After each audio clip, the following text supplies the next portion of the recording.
Hey everybody, it's Devon with Veranda Kingdom, and today we are going to be talking about cohabiting. So, question, what is cohabiting? Well, that's a simple answer. Cohabiting is cohabitation of species. So, it could be of the same species or of different species. But cohabitation does require a few things. First, you need to make sure that your animals are healthy. You don't want to put sick animals in with healthy animals and cause all sorts of issues and problems down the road.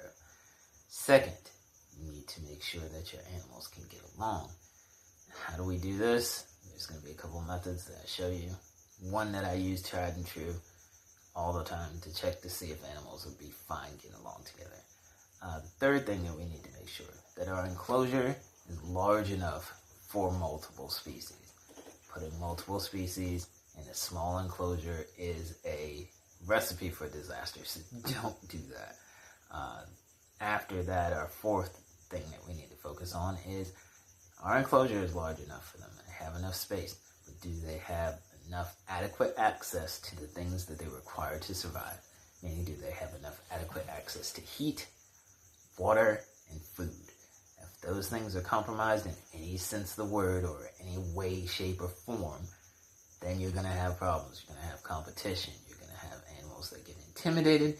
You're going to have animals that get beat up on. And sometimes, if you're not paying attention, because we are all busy, we're all working, we're all living life, and we don't actually sit in front of our animals 24/7, sometimes it can actually result in the loss of an animal. So you don't want to cohab carelessly. Make sure that you're paying attention to your animals, that you're reading the signs, and that you're checking everything out. And we're going to go ahead and get right into what I do to get ready to cohab and how I do it. All right, let's get it. Okay, so one of the main ways that I tend to introduce monitors is through putting them in Sterilite or Rubbermaid tubs and watching their interaction with each other. Here I have two sisters that were housed together at one point, but I decided to separate them for a while so that they can grow out a little bit. But you can see with this interaction, a reintroduction between the two, that there's not any hostility between them. They go through the whole process of smelling each other and checking each other out. And they know that they're related. They know they're siblings. They know they're both female. And they're not showing any signs of aggression or way too much dominance towards one another. Crawling over each other and just smelling each other is definitely a good sign. Nobody has their throats puffed out. Nobody is agitated and or biting. So this is a good interaction. And if you see this with your animals when you first introduce them, then you know things are probably going to go pretty smooth with them. So just take your time, watch them, and make sure that they're not exhibiting any behavior that would lead to you to think that they have an issue with one another. Those behaviors would be, like I said, their throats puffing out, them hissing or puffing up their entire body up and turning sideways, or of course, mounting each other and starting to fight or wrestle. Any form of biting would all be bad signs, but these signs here, with them just investigating each other and climbing on each other, that's not bad at all.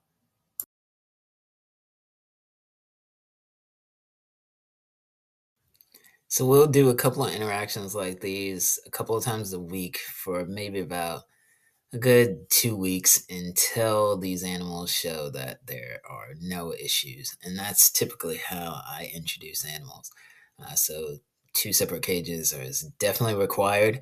And you're going to want to introduce them in the Sterilite tub, which is a neutral space, and nobody holds territory here. And like I said, a couple of times a week, maybe 3 to 4 times a week, you would take them out, give them a solid hour of this time of interacting with each other. And you can, of course, this is going to be supervised. You're not going to leave them unsupervised, because if anything happens, you want to be right there to make sure that nobody gets super hurt or injured.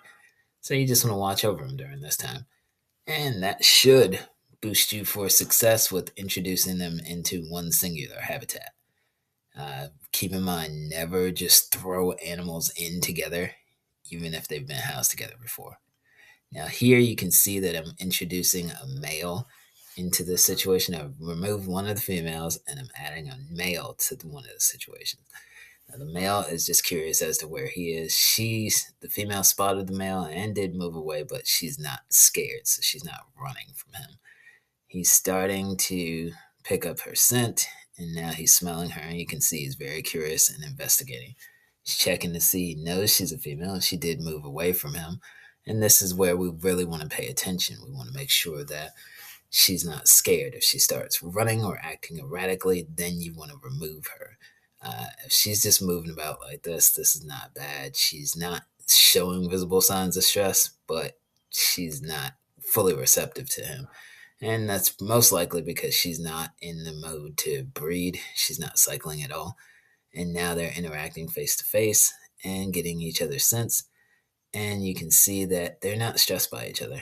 And they're actually perfectly fine together. And she's crawling over him. He's allowing it. And he's smelling her. She's smelling him. And it's not a dominance thing. It's just, she's just crawling past him and checking him out. And he's checking her out. So that is a good sign. These are all good and positive interactions.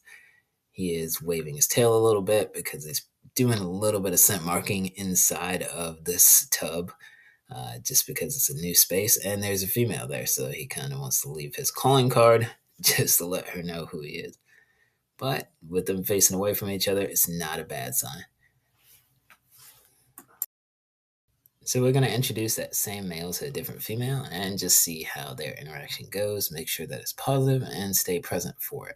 The main reason why most people cohab is for breeding purposes, and this kind of will give you an idea of, what to look for when male and female interactions take place.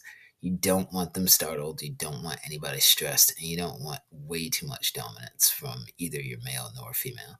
And here in the last interaction as well, you can see that there's not much dominance going on. There's just a lot of investigation and a lot of information shared. Now, your ultimate goal is to have a male and female together like this, where you get breeding behavior.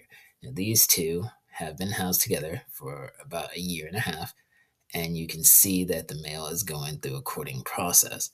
Now, this is what your end goal typically is when you want to cohab male and female. You're going to get this regardless.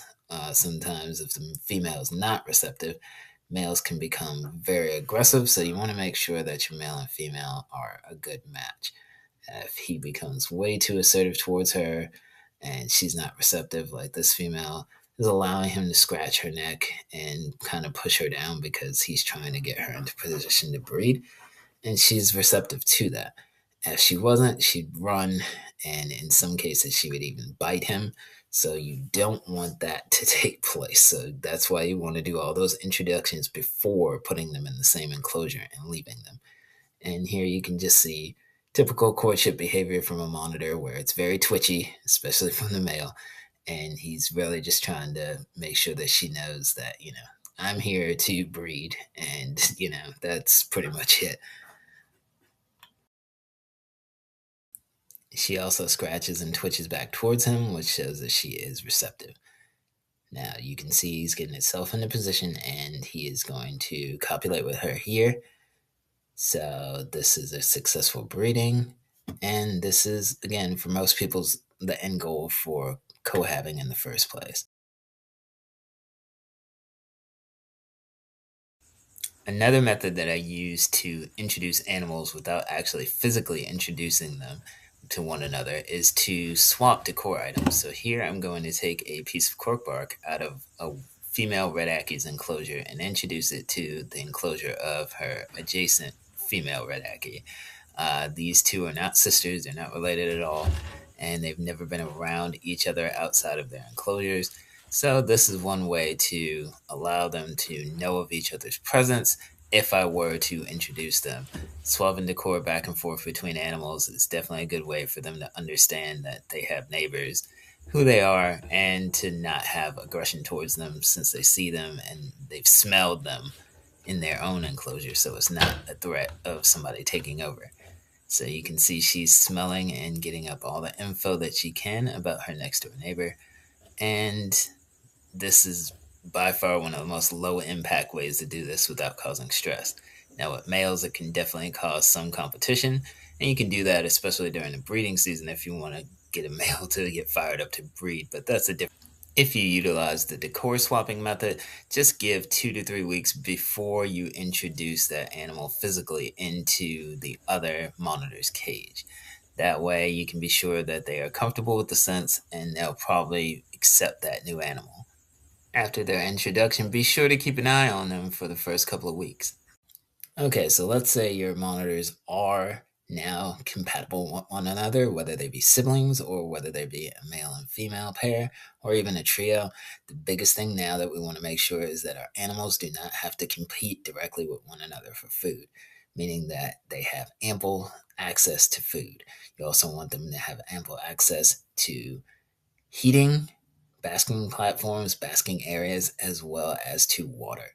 With all these resources, if any starts to dip for any reason, animals will start to fare poorly. Some animals will become lethargic or scared of other animals that become larger and stronger over time. So we want to always monitor this and make sure that all our animals have enough to eat, drink, and areas to bask and hide. When housing hatchling animals or juveniles, you want to make sure that, again, you're monitoring their feeding schedule, especially because you can see here some of these little baby ackies are actually getting into little tiny fights between one another over the food.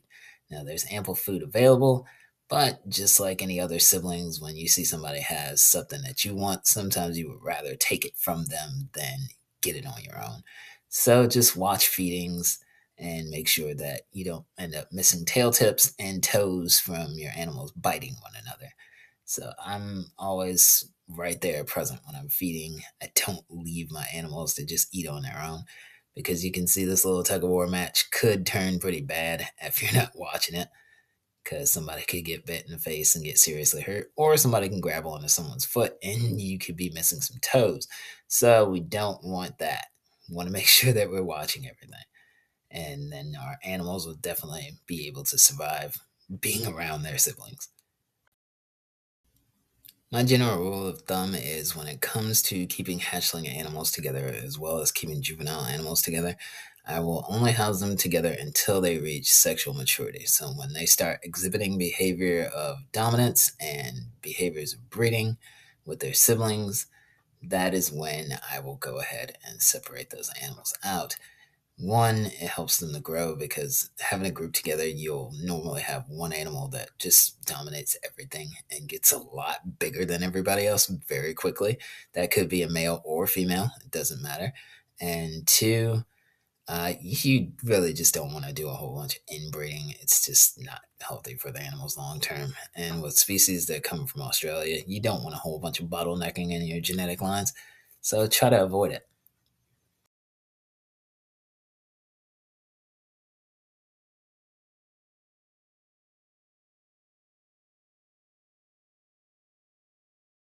So if you've done a good job at introducing your animals, you've been maintaining them and making sure they got enough food, water, and basking platforms, you should have a lot of success to have socialized animals that can cohabit together peacefully. Alright guys, well thank you for watching the video. I greatly appreciate it and I hope that you guys enjoyed this video. If you did, leave a comment, maybe subscribe, and until next time, guys have a great day. Stay blessed.